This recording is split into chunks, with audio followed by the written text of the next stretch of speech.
buried beneath these waves of Lake Lanier, where in 1912, nearly every Black resident was forced out. That includes people living in an old Black town called Oscarville. The community was formed in the late 1800s during the Reconstruction era. There was a very strong community feeling among the Blacks. About 300 kids, children, that went to some of the schools that were the Black schools, and it was closely connected to the churches. Georgia history teacher Lisa Crosby says Oscarville was a thriving Black community, full of carpenters, blacksmiths, and bricklayers, but farming was the top trade. So they really had kind of a miraculous farming growth here while the rest of the state was really struggling. But then residents were abruptly forced off their land. Welcome back to the Hope, helping our people elevate, where we uncover the hidden truths and forgotten stories that they didn't teach us in history books.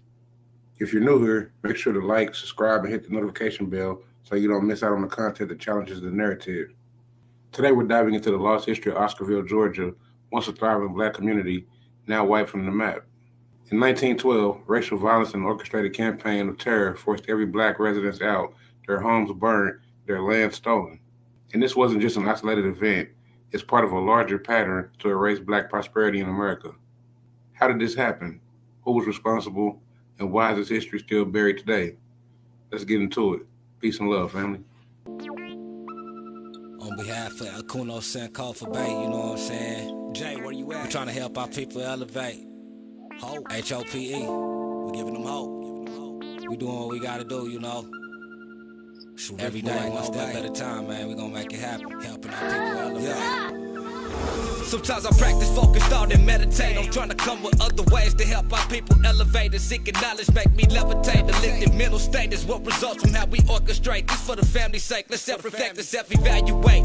And every day, make sure the steps you take, you calculate. Receive a master's fate. I know I can't exist without the hate, but that's okay. I balance that with higher self today. Success is on this way, and after that, my flesh can pass away.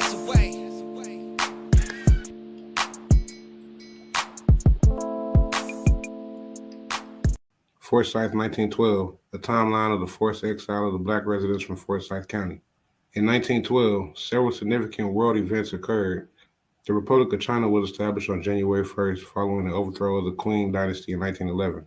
The African National Congress was founded in South Africa on January 8th to oppose the apartheid system. The Titanic sank on April 15th, which resulted in the death of more than 1,500 passengers and crew members. The first American film studio, Universal Studios, was founded on April 30th in California. In November, New Jersey Governor Woodrow Wilson defeated Theodore Roosevelt and William Howard Taft to become President of the United States.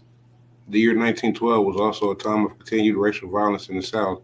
In the South, whites regularly used lynching to control the Black population. That year, just 6 years after the Atlanta Race Massacre, and 3 years before the reorganization of the Ku Klux Klan in Stone Mountain, Georgia, 3 Black men who lived in Oscarville, a small community in New Bridge district of Forsyth County, Georgia, were arrested and executed for brutal assaulting of a local white woman, Mae Crow. Crow was found in the woods near her home. She was unconscious and she had been sexually assaulted. Forsyth County Sheriff Bill Reed arrested Rob Edwards, Ernest Knox, and Oscar Daniels and accused them of participating in the attack. A mob of white locals lynched Edwards in the downtown Cummings, while Knox and Daniels were convicted by an all-white jury and executed for sexually assaulting and murdering Crow.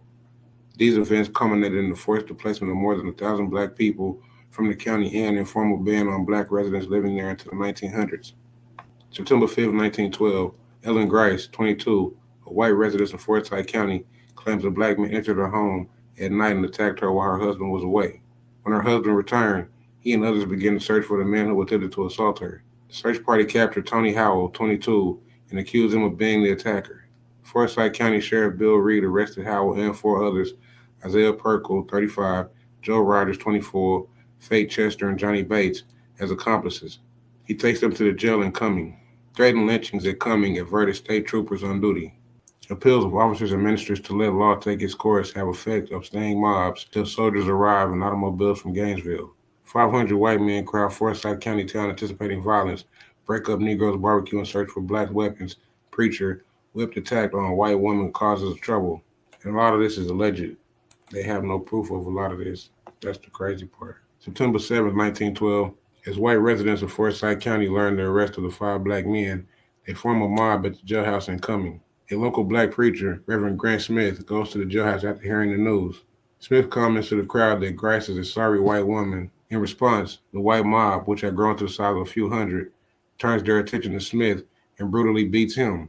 Sheriff Reed and Deputy Gabe Loomis intervene and shelter Smith in the courthouse. At this time, many in Cummings' black community were gathered at the Colored Methodist campgrounds in the Negro quarters for an annual barbecue. When they learned that the sheriff had arrested Howell and a mob had beaten Smith, men from the barbecue began to make their way to downtown Cumming. Their movement sparks a rumor that black people were heading to the town center with explosives to dynamite the town. In response to the tale, more whites with firearms headed to the town square.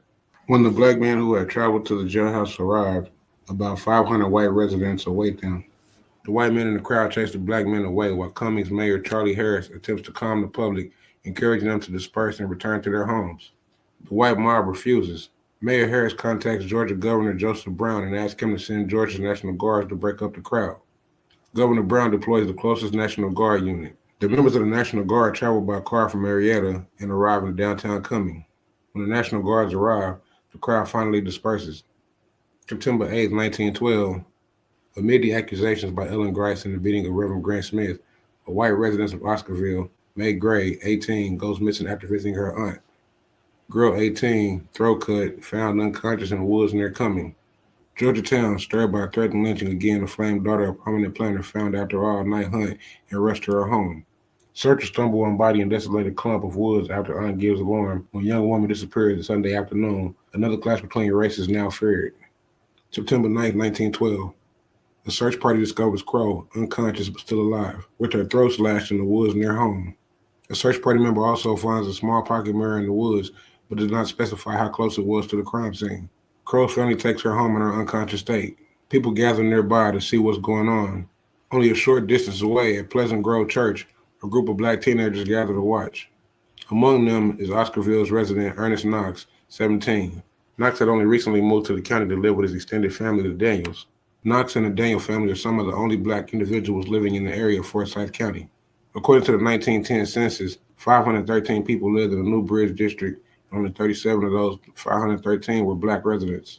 A prominent community member approaches Knox and asks if he owns the mirror. Knox admits to owning it. It is unclear whether Knox knows that the search party has found May Crow's body and his mirror in the woods. After being coerced, Knox admits to attacking Crow. Following his confession, white residents turn Knox over to the authorities. Sheriff Reed arrests Knox. News spreads quickly about Knox's arrest. To prevent another mob attack, authorities take Knox to the Fulton County Jail, commonly known as the Fulton Tower or the Tower. People spread rumors that Knox has accomplices. Negro suspect lynched in jail. Mob of 2,000 citizens drag naked body through streets. Georgia is excited. Negroes flee the country while militia harries the scene fearing further trouble. September 10, 1912. In the morning, white men in the county imprison Robert Edwards, 24, and turn him over to Sheriff Reeds. Sheriff Reeds arrests Edwards as an accomplice in the Crow attack. Edwards is the common-law husband of Jane Trucy Daniels, 21, Knox's cousin. Sheriff Reed transports Edwards to the Cumming jail. As news spreads of Edwards' arrest, at least 2,000 white men swarm the small jail, prepared to murder him. Men from the mob break into the jail and bring Edwards outside. They lynch Edwards by hanging him from a telephone pole in downtown Cumming. They shoot his lifeless body, riddling it with bullets. I know a lot of these videos that I put out be, they be kind of gruesome. A lot of people don't want to know about this information. But I'm gonna tell y'all now, I feel like that these deities speak to me when I share this information with y'all. Because someone has to be the voice of these stories.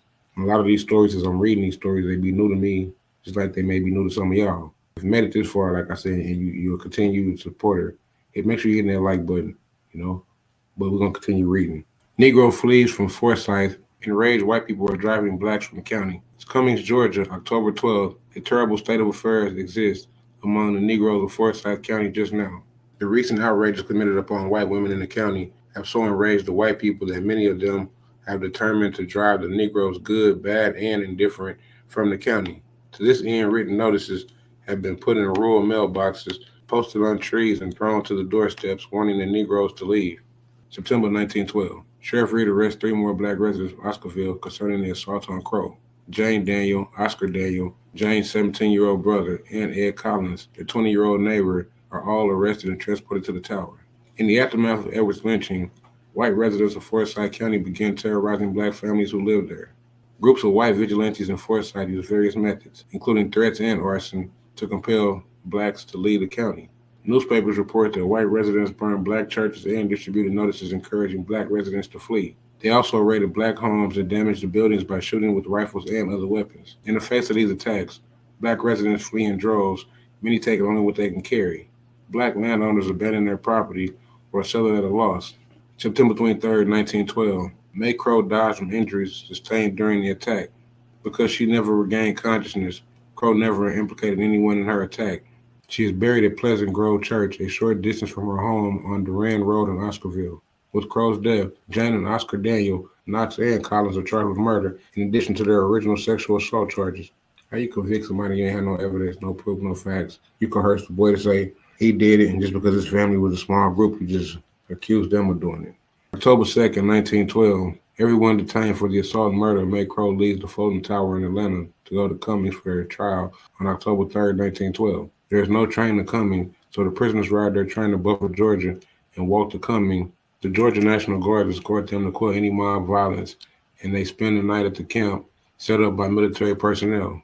Judge Newton Morris, a Superior Court judge of the Blue Ridge Circuit, oversees the trial. Judge Morris appoints attorneys to represent Jane and Oscar Daniel, Knox and Collins. The lawyers object to defending their accused. The accused prisoners in Buford, Georgia before their trial. From left to right, Jane Daniel, Oscar Daniel, Tony Howard, Ed Collins, Isaiah Perkle, and Ernest Knox. October 3rd to the 4th, 1912. At trial, prosecutors offered the narrative that Knox, Oscar Daniels, and Edwards attacked and assaulted May Crow, while Jane Daniels held a lantern borrowed from Ed Collins. Collins and Jane Daniel corroborated the story through their witness testimony. Knox and Oscar Daniels have separate trials. Oscar Daniel maintained his innocence throughout his trial. Nevertheless, all white jurors convicted Knox and Oscar Daniels of sexual assault and murder of May Crow. Judge Morris sentenced the two men to execution by hanging.